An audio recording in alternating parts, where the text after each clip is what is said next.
হঠাৎ বিশ্বনবী দেখলেন আকাশের সূর্যের আলো ক্ষীণ হতে শুরু করেছে, কমতে শুরু করেছে। তিনি খেয়াল করে দেখলেন এর কারণ সাইয়েদনা জিব্রাইল বিশাল ফেরেশতাদের বহন নিয়ে পৃথিবীতে নেমে আসছেন। পড়েন সুবহানাল্লাহ।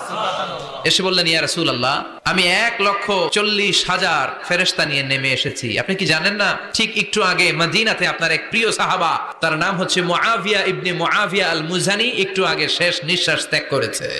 বিশ্বনবী তো অবাক, ঘটনা কি? কোন সাহাবীর গায়েবানা জানা যায় তো ফেরেশতা নামে না আকাশের উপর থেকে।